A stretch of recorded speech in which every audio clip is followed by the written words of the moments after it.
Halo Ananda Ibu semuanya, kembali lagi bersama Ibu Kurnia Febrianti. Hari ini kita akan belajar mengenai momentum sudut dan hukum kekekalan momentum sudut. Mari kita lihat apa itu momentum.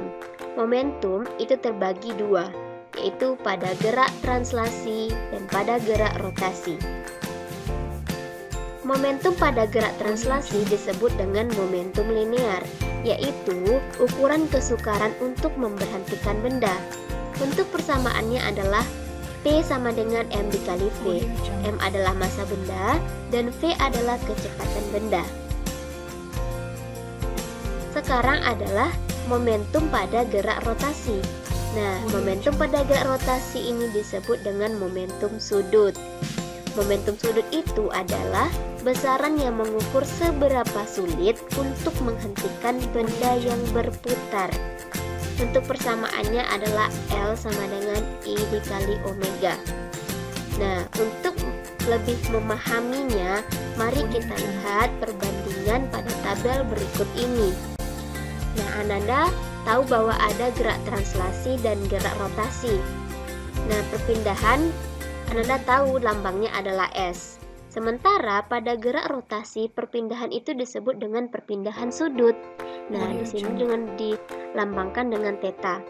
Kecepatan dilambangkan dengan V.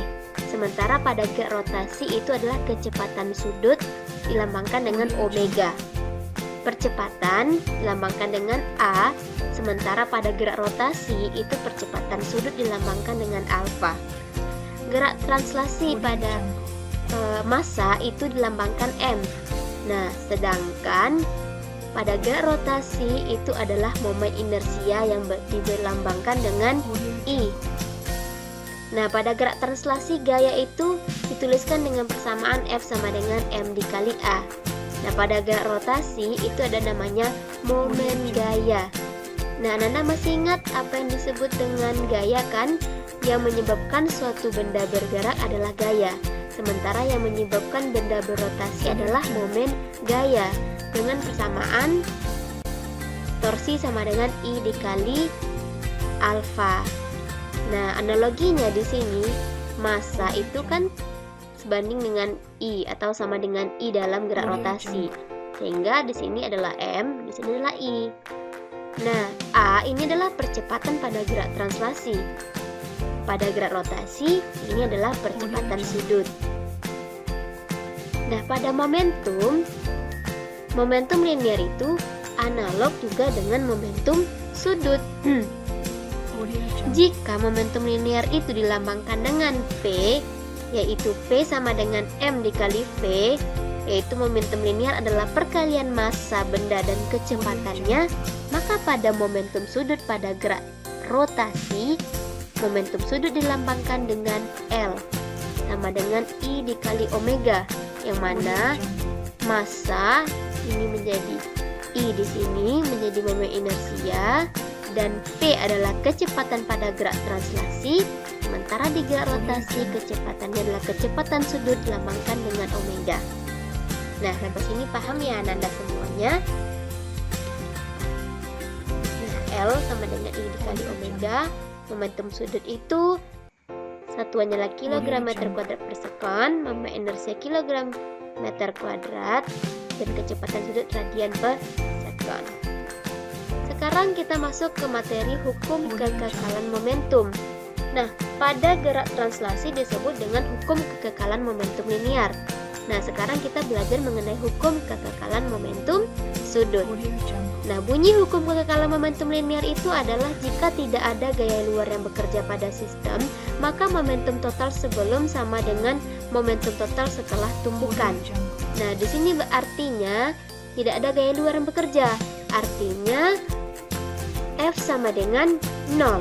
Sementara hukum kekekalan momentum sudut menyebutkan bahwa jika tidak ada momen gaya yang bekerja pada sistem atau resultan momen gaya pada benda yang berotasi sama dengan 0, maka momentum sudut benda tegar yang bergerak rotasi selalu konstan. Sebenarnya maksudnya adalah sama antara momentum linear dan momentum sudut. Bedanya di sini gaya luar, sementara pada momentum sudut pada gerak rotasi itu adalah momen gaya. atau torsinya sama dengan 0. Sehingga persamaannya akan dibentuk seperti ini. Jika pada hukum kekekalan momentum linear P1 sama dengan P2, maka pada hukum kekekalan momentum sudut L1 sama dengan L2. Nah, salah satu aplikasi atau penerapan dari hukum kekekalan momentum itu adalah saat penari balet menari. Nah, mari kita lihat. Pada gambar berikut ini ada seorang penari balet yang sedang menari dengan merentangkan tangan dan melipatkan tangan. Nah, saat penari merentangkan tangannya atau salah satu kakinya, kecepatan sudut yang diperoleh kecil. Dengan melipat tangan atau kakinya, penari itu memperkecil momen inersianya terhadap poros. Nah, seperti ini. Karena R-nya mengecil, dengan melipatkan tangannya, maka I atau momen inersia pun ikut mengecil. Karena momentum sudut konstan, nah ingat tadi ya, momentum sudut konstan, maka kecepatan sudut membesar.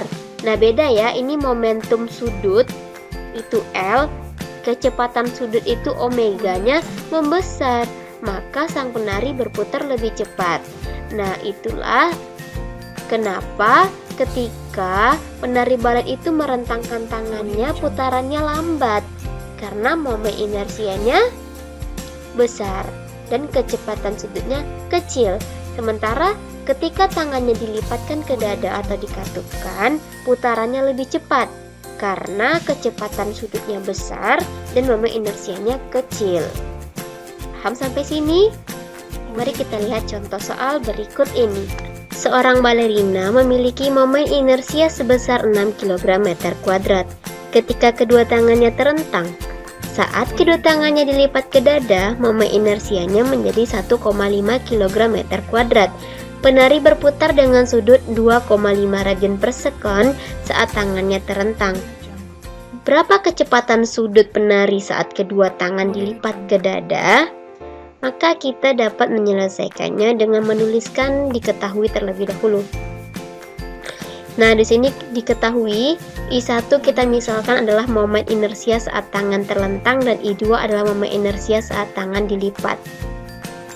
I1 adalah 6 kg/m², I2-nya 1,5 kg/m². Omega 1 atau kecepatan sudutnya adalah 2,5 radian per sekon saat tangannya terlentang. Yang ditanyanya adalah kecepatan sudut pada saat tangannya dilipat. Kita dapat menyelesaikannya dengan hukum kekekalan momentum sudut, yaitu L1 sama dengan L2. Menjadi I1 kali omega 1 sama dengan I2 kali omega 2. Kita masukkan angka yang diketahui tadi sehingga kecepatan sudutnya adalah 10 radian per sekon. Nah, di sini membuktikan bahwa benar adanya ketika tangannya dilipat maka kecepatan sudut itu menjadi besar. Nah, lihat kecepatan sudutnya 2,5 radian per sekon saat tangan terlentang, saat tangan dilipat menjadi 10 radian per sekon, 4 kali lebih besar daripada saat tangannya terlentang. Nah, sehingga saat penari balet menari atau kondisi saat menari itu dapat diselesaikan dengan hukum kekekalan momentum sudut. Yang mana ketika tangannya dilipat itu penari lebih cepat berputar. Nah, sekian dulu materi Bu hari ini. Semoga Anda semua paham apa yang Bu sampaikan. Sampai jumpa di materi berikutnya. Assalamualaikum warahmatullahi wabarakatuh.